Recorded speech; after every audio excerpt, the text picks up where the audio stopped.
আসসালামু আলাইকুম। এর আগের ভিডিওতে আমরা সিএসএস ইউনিটস এবং বক্স মডেল নিয়ে আলোচনা করেছিলাম। এই ভিডিওতে আমরা জানার চেষ্টা করব কীভাবে টাইপোগ্রাফি ইউজ করতে হয়। টাইপোগ্রাফির বিষয়টা কি, একটা ওয়েব পেজের মধ্যে আমরা যে বিভিন্ন ধরনের টেক্সট বা লেখা দেখি, সেই লেখাগুলো কন্ট্রোল করার ওয়ে বা যে প্রক্রিয়া সেটা হচ্ছে টাইপোগ্রাফি। আমরা একটা ফাইল ক্রিয়েট করতে পারি এই সিএসএস ফোল্ডারের ভেতর। ফাইলের নাম দিতে পারি কি, ফাইলের নাম দিতে পারি typography, typography dot HTML. And then আমরা আমাদের এইচটিএমএল বয়লার প্লেট নিয়ে নিব এবং যে টাইটেল আমরা চাইলে কী করে দিতে পারি, চেঞ্জ করে দিতে পারি। আমরা কী দিতে পারি, আমরা চাইলে দিতে পারি CSS typography. Okay, and then এটাকে মাউসের রাইট বাটনে ওপেন করলাম, ক্লিক করে ওপেন উইথ লাইভ সার্ভারে। এনিওয়ে, এখন আমি প্রথমে কী চাচ্ছি, আমি প্রথমে এখানে এই একটা পি ট্যাগ দিলাম। পি ট্যাগের ভেতর আমি লরি 100 দিয়ে ইমিডিয়েট অ্যাব্রিভিয়েশন থেকে অনেকগুলো লেখা নিয়ে চলে আসলাম। এই যে চলে আসছি।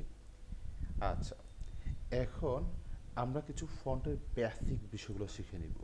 সো আমি স্টাইলের মধ্যে একটা কমেন্ট এনে দিই, এটা হচ্ছে কি, ফন্ট বেসিক্স। এটার মধ্যে আমাদের প্রথম যে কাজ সেটা হচ্ছে কি, এখানে যে ফন্ট ফ্যামিলি আছে, ডিফল্ট ফন্ট ফ্যামিলি, আমি চাচ্ছি এটাকে চেঞ্জ করে দেব। ওকে, সো আমি দিলাম ফন্ট, যেই আমি কি করব, পি ট্যাগকে ধরব। পি ট্যাগকে ধরে এটার ভেতরে একটা প্রপার্টি দেব, প্রপার্টির নাম হচ্ছে ফন্ট ফ্যামিলি। ফন্ট ফ্যামিলি দেওয়ার পর এখানে দেখেন অনেকগুলো ফন্টের যে ফ্যামিলি সেগুলো চলে আসছে। আমরা চাইলে অ্যারিয়াল দিতে পারি। এখানে অ্যারিয়ালের পর কমা দিয়ে আরেকটা জিনিসের পর আরেকটা জিনিস, জিনিসটা কি, এটা হচ্ছে বাই ডিফল্ট বা বাই এনি চান্স যদি আমার পিসিতে অ্যারিয়াল না থাকে তাহলে পরের যে ফন্ট সেটা এখানে দেখাবে। যদি পরেরটাও না থাকে তাহলে সেন্স সেরিফ ক্যাটাগরির যে ফন্ট সেটা শো করবে। ওকে, এই জন্য এখানে তিনটা ফন্ট এখানে একসাথে দেখাচ্ছে এবং এটা হচ্ছে সেফ অপশন। ওকে, সো আমি এখানে আউটপুটটা দেখি, এই যে আমাদের ফন্ট যে ফ্যামিলি সেটা চেঞ্জ হয়ে গিয়েছে। ওকে, আরেকটা জিনিস আমরা করতে পারি, আমরা যে ফন্টের যে সাইজ সেটাকে আমরা চেঞ্জ করে দিতে পারি। আমরা এই ফন্ট বেসিক এটাকে আমি কাট করে এখানে নিয়ে চলে আসি। ওকে, এবং যে ফন্ট সাইজ সেটা আমরা চেঞ্জ করে দিয়ে দিলাম লাইক 25 পিক্সেল। তাহলে এটার আউটপুটটা দেখে নিই 25 পিক্সেল। এবার আমরা কিছু স্টাইলিং রিলেটেড কাজ করি। ওকে, তাহলে আমরা কি করলাম, আরেকটা আমরা আরেকটা কি করি, কমেন্ট নিয়ে দিই, এটা হচ্ছে ফন্ট স্টাইলিং। আচ্ছা, আমি চাচ্ছি কি, ফন্টের যে ওয়েট এটাকে একটু চেঞ্জ করে দিব। ফন্ট ওয়েট বাই ডিফল্ট কি আছে, নর্মাল আছে, মানে 400। আমি এটাকে করে দিব কত, আমি করে দিব, আমি চাইলে 500, 600, 700, যত বেশি করবো তত এটা বোল্ডার হবে। সো আমি এখানে বোল্ডে ক্লিক করলে তাহলে দেখেন এই ফন্টের যে স্টাইল সেটা চেঞ্জ হয়ে, কি ফন্টের যে ওয়েট সেটা চেঞ্জ হয়ে কি হয়ে গিয়েছে, বোল্ড হয়ে গিয়েছে। কেমন, এই বোল্ডের ইকুইভ্যালেন্ট হচ্ছে আবার 700। আপনি চাইলে বোল্ড না লিখে এখানে 700 দিতে পারেন। এরপর আমি চাচ্ছি কি, আমি চাচ্ছি ফন্টের যে স্টাইল সেটা চেঞ্জ করব। সো আমি এখানে আসলাম, দিলাম ফন্ট স্টাইল। ফন্ট স্টাইল কী হবে, ফন্ট স্টাইল হবে, ধরেন এখন আমাদের নর্মাল আছে, আমি চাচ্ছি এটাকে আইটালিক করতে। তাহলে কি হবে, এটা একটু বাঁকা বাঁকা হয়ে থাকবে। কেমন, আচ্ছা, আরেকটা জিনিস আছে, এটাকে বলা হচ্ছে ফন্ট ভ্যারিয়েন্ট। এই ফন্ট ভ্যারিয়েন্ট কি, আমি ধরেন এখানে দিলাম ফন্ট ভ্যারিয়েন্ট। আমি চাচ্ছি কীরকম, আমি চাচ্ছি স্মল ক্যাপস দেওয়ার জন্য। তাহলে প্রত্যেকটা অক্ষর, এই যে দেখেন,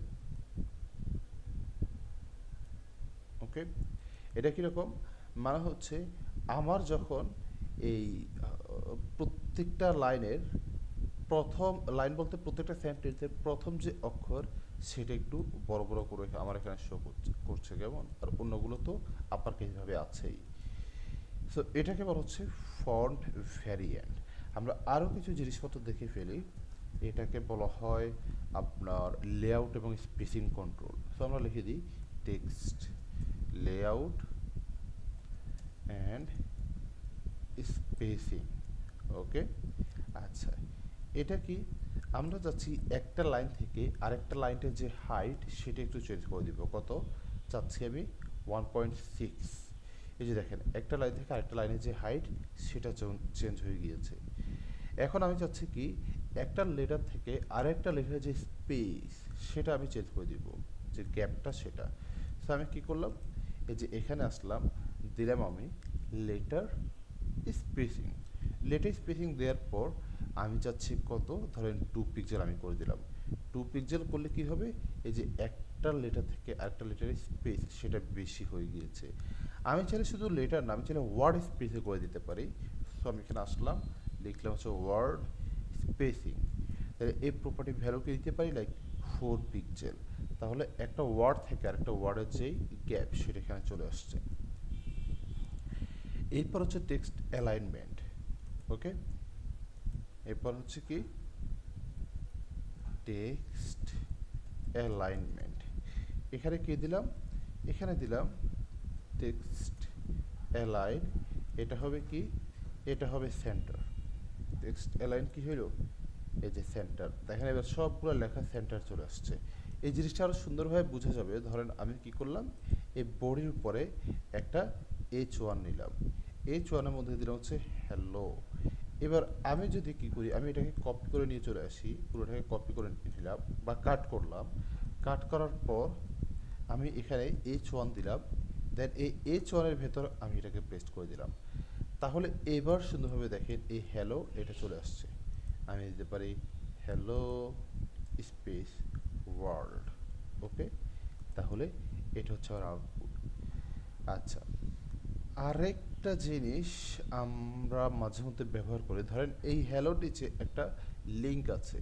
হ্যাঁ, তাহলে ধরেন এই হ্যালোর নিচে একটা লিঙ্ক আছে, অ্যাঙ্কর ট্যাগের মধ্যে আমি বললাম ক্লিক হেয়ার। ওকে, তাহলে এটা যেহেতু লিঙ্ক বা অ্যাঙ্কর ট্যাগ দিয়ে আমরা করলাম, এই জন্য এটার বাই ডিফল্ট কি আছে, একটা আন্ডারলাইন আছে। বাট বাট আমি এই আন্ডারলাইন চাচ্ছি না। সো আমি কী করলাম, আমি এলিমেন্টকে ধরবো এ, অর্থাৎ ট্যাগের নাম দিয়ে, তারপর আমি দিলাম কি টেক্সট ডেকোরেশন। এটা হচ্ছে কি, আমি যাচ্ছি নান করে দিতে। ওকে, টেক্সট ডেকোরেশন নান। এবং H1 যেটা আছে এটার মধ্যে আমি কি করতে যাচ্ছি, ধরেন আমি এই সবগুলো অক্ষর বড় হাতে করে দিতে যাচ্ছি। সো এটাকে বলে টেক্সট ট্রান্সফর্ম। এটা হচ্ছে কি থাকবে, সবগুলা আপার কেস। ওকে, আচ্ছা, এখানে প্রত্যেকটা প্রপার্টি আরও ডিফারেন্ট ভ্যালু আছে, আপনারা এগুলো নিজেরা ট্রাই করে দেখবেন, তাহলে এটা ভালো একটা প্র্যাকটিস হয়ে যাবে। এখন আমি চাচ্ছি কি, আমি একটা শ্যাডো দিব। সো আমি টেক্সট শ্যাডো এটা একটু দিয়ে দিই। আমি চাচ্ছি ধরেন 2 পিক্সেল এবং ছড়াবে 5 পিক্সেল, গ্রে হবে কালারটা। তাহলে এই যে দেখেন এখানে একটা শ্যাডো অ্যাড হয়ে গিয়েছে। আমরা চাইলে এই সবগুলো জিনিসকে শর্ট হ্যান্ডে করে ফেলতে পারি। কীভাবে আমরা চাইলে শর্ট হ্যান্ডে করে ফেলতে পারি, আমরা এগুলাকে কমেন্টের মধ্যে পাঠিয়ে দিই। এটাকে কমেন্টের মধ্যে দিয়ে দিলাম, এটাকে কমেন্টের মধ্যে দিয়ে দিলাম, এবং এটাকে কমেন্টের মধ্যে দিয়ে দিই। আমরা কি করব, একটা কমেন্টে নিয়ে নিই। এরপর এটা হচ্ছে শর্ট হ্যান্ড ফন্ট প্রপার্টি। ওকে, এটা সিনট্যাক্স কীরকম, সিনট্যাক্স হচ্ছে আমার থাকবে হচ্ছে প্রথমে ফন্ট স্টাইল থাকবে, এরপর থাকবে হচ্ছে ফন্ট ওয়েট, এরপর থাকবে হচ্ছে ফন্ট সাইজ, এরপর থাকবে হচ্ছে ফন্ট সাইজের পর অবলিক দিয়ে আমরা কি দিব, লাইন হাইট, এরপর থাকবে হচ্ছে ফন্ট ফ্যামিলি। আচ্ছা, এটা দিলাম। এটা দেওয়ার পর এবার আমরা একটু এটা ইউজ করি, আমরা ফন্ট দিব। ওকে, ফন্ট প্রপার্টি দেওয়ার পর এটার মধ্যে আমরা এই সিনট্যাক্স ফলো করব। তাহলে প্রথমে আমাদের কে দিতে হবে, প্রথমে আমাদের দিতে হবে হচ্ছে স্টাইল। আপাতত দেখি আমরা যেটা সবগুলো আমাদের প্রপার্টি এবং ভ্যালুকে কমেন্টের মধ্যে পাঠিয়ে দিয়েছি। সো আমার এই স্টাইল আবার আগের বাই ডিফল্ট যে স্টাইল সেখানে চলে আসছে, ব্যাক চলে আসছে। সো আমরা প্রথমে দিব এখানে ফন্ট স্টাইল।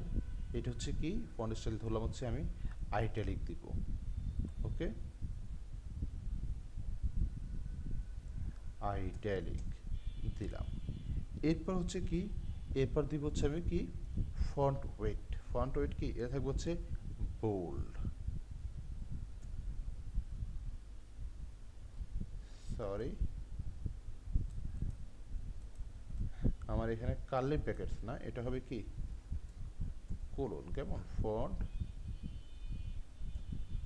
ওকে, তাহলে প্রথম হচ্ছে আইট্যালিক, এরপর আমি কি দিতে যাচ্ছি ফন্ট ওয়েট, এটা হবে বোল্ড। এরপর ফন্ট সাইজ এটা কত, ধরেন আমি 25 পিক্সেলে দিলাম। এরপর আমি লাইন হাইট কত দিতে যাচ্ছি, ধরেন 1.5। দেন ফন্ট ফ্যামিলি ধরেন অ্যারিয়াল দিলাম। তাহলে এবার যদি আউটপুট দেখি, এই যে আউটপুট এখানে চলে আসছে। এখন এইখানে যে ফন্ট, এগুলো তো শুধুমাত্র আমার পিসিতে যেগুলো আছে বাই ডিফল্ট, ওই ফন্টগুলো আমি ইউজ করতে পারি, তাই না? ফন্ট ফ্যামিলির মধ্যে অ্যারিয়াল বলেন, টাইমস নিউ রোমান বলেন, এগুলা কি হবে যদি আমার বাইরে থেকে ফন্ট নিয়ে আসার দরকার হয়, তখন আমরা এটা কীভাবে করব? এটাকে বলা হচ্ছে ওয়েভ ফন্টস। আমরা এই ওয়েভ ফন্টস কীভাবে ব্যবহার করব? আমরা এখানে আরেকটা জিনিস করে ফেলি, যে ওয়েভ ফন্টস কীভাবে ইউজ করতে হয় সেটা একটু দেখে ফেলি। আমরা আসবো গুগলে, গুগল আসার পর লিখব হচ্ছে গুগল ফন্টস। ওকে, গুগল ফন্টস দেওয়ার পর দেন আমি উপরে যে ওয়েবসাইট গুগল ফন্টস, এখানে যাব। যাওয়ার পর আমার প্রথমে দেখতে হবে আমার কি আগে কোনো কিছু এখানে নেওয়া ছিল কি না। যদি থাকে এগুলোকে রিমুভ করে দিতে হবে সবগুলা, আর না থাকলে তো ভালোই। হ্যাঁ, আচ্ছা, আমি কি করলাম এখানে পি এবং পি এর একটা ক্লাস দিয়ে দিব, যে ওয়েব ফন্টস। ওকে, দেওয়ার পর লরিম 100 এটা দিয়ে দিলাম। অ্যান্ড দেন এই ক্লাসকে আমি কপি করব, ক্লাসকে কপি করব। কপি করার পর এখানে আমি এটা পেস্ট করে দিলাম। অবশ্যই যেহেতু ক্লাস, আমাকে প্রথমে ডট দিয়ে দিতে হবে, সরি। অ্যান্ড দেন এখানে দেখেন আমার আগে কিন্তু একটা ফন্ট সিলেক্ট করা ছিল, ফন্ট ফ্যামিলি। সো এখানে ক্লিক করে আমি সবগুলো কী করে দিলাম, রিমুভ অলে করে দিয়ে এই ব্রাউজ ফন্টে আবার ক্লিক করে দিলাম। ওকে, এখন আমার ধরেন ফন্টের নাম কি হবে, আমি চাচ্ছি ধরেন একটা ফন্ট আছে পপিন্স। ওকে, পি ও পপিন্স নামে যে ফন্ট, আমি চাচ্ছি এই ফন্টকে আমি কি করব, আমার এই ওয়েব পেজের মধ্যে ইউজ করব। সো আমি কি করলাম, এই গেট ফন্টে ক্লিক করলাম। গেট ফন্টে ক্লিক করার পর এই যে দেখেন get embedded code, get embed কোডে আমি এখানে ক্লিক করলাম। ক্লিক করার পর প্রথমে যে জিনিসগুলো আছে, এই যে লিঙ্ক, এই লিঙ্ক সিলেক্ট করা অবস্থায় আমি কপি কোডে ক্লিক করলাম। কপি কোডে যখন ক্লিক করব, আমি দেখি আমার এই যে এখন এটার আউটপুট, নিচের এটার আউটপুট, এটা কিন্তু একরকম আছে, বাট আমি এরকম চাচ্ছি না। ওকে, সো আমি কি করব, আমি এই যে স্টাইলের নিচে এসে এখানে যেগুলো আমি কপি করেছিলাম, অথবা নিচের আমি উপরে দিতে পারি, স্টাইলের সবার উপরে এসে যেগুলো আমি ওখান থেকে কপি করে নিয়ে এসেছিলাম, এখানে আমি একটা কমেন্ট দিয়ে দিই যে গুগল ফন্টস। এই ফন্টসের লিঙ্কগুলো আমি কী করে দিব, পেস্ট করে দিব। ওকে, আচ্ছা, এটা করার পর এখন আমি কি করব, এই যে একটু নিচে আসলে লেখা আছে যে সিএসএস ক্লাস। সিএসএস ক্লাস হচ্ছে কি, এই যে ফন্ট ফ্যামিলি। ওকে, আমি চাইলে এই পুরোটাকে আমি কি করব, কপি করে ফেলবো। কপি করার পর আমি ভিএস কোডে ব্যাক আসবো। ব্যাক এসে এই ওয়েব ফন্টস এটা যেটা আছে, আমি চাইলে নিচে এটাকে পেস্ট করে দিব। পেস্ট করে যে এটার যে ক্লাস নেম চেঞ্জ করে আমি ওই ফন্ট দিয়ে দিব।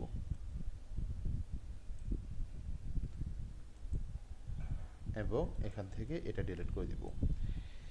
এবং একটু সাজানোর জন্য সবগুলোকে সিলেক্ট করব, মাউসের রাইট বাটনে ক্লিক করব, দেন ফরম্যাট ডকুমেন্টসে ক্লিক করলে এটা একটু সুন্দর গোছানো হয়ে যাবে। আমরা যদি আউটপুট দেখতে চাই, এই যে দেখেন এখানে যে ফন্ট যে সাইজ বা ফন্টের যে স্টাইল সেটা চলে আসছে। ওকে, আচ্ছা, তাহলে আমরা যদি একটু সামারি করি, আমরা কোন কোন বিষয়গুলো শিখতে পারলাম। আমরা শিখতে পারলাম যে কীভাবে টাইপোগ্রাফি ব্যবহার করতে হয়। কীভাবে ফন্ট ফ্যামিলি, ফন্ট সাইজ এগুলো চেঞ্জ করতে হয়। আমরা চাইলে font wait, style, font variant use করতে পারি। আমরা চাইলে একটা লাইন থেকে আরেকটা লাইনের হাইট, একটা লেটার থেকে আরেকটা লেটারের স্পেস, ইভেন একটা ওয়ার্ড থেকে আরেকটা ওয়ার্ডের স্পেস কন্ট্রোল করতে পারি টাইপোগ্রাফির মাধ্যমে। সবগুলো জিনিসকে আমরা চাইলে শর্ট হ্যান্ডেও লিখতে পারি। এবং আমরা যে কোনো লেখাকে কীভাবে সেন্টার রাখবো, সেন্টারের পাশাপাশি লেফট রাইট সেগুলো আপনার প্র্যাকটিস করবেন। সবগুলো লেখাকে কীভাবে আপনি আপার কেস বা বড় হাতের ব্যবহার করবেন, কীভাবে যে কোনো লেখার মধ্যে আপনি শ্যাডো ব্যবহার করবেন, সেটাও কিন্তু আমরা দেখে ফেললাম। কেমন? আচ্ছা, এবং সর্বশেষ আমরা দেখলাম যদি আমরা বাইরে থেকে কোনো ফন্ট ব্যবহার করতে চাই, যেটাকে আমরা ওয়েব ফন্ট বলি, সেটা কীভাবে আমরা এই গুগল ফন্ট থেকে আমরা ব্যবহার করতে পারবো সেটা। কেমন? সো আই হোপ এ পর্যন্ত আপনাদের কোনো সমস্যা নয়, কোনো প্রশ্ন নয়, যদি থাকে অবশ্যই কমেন্টে জানাবেন। ধন্যবাদ।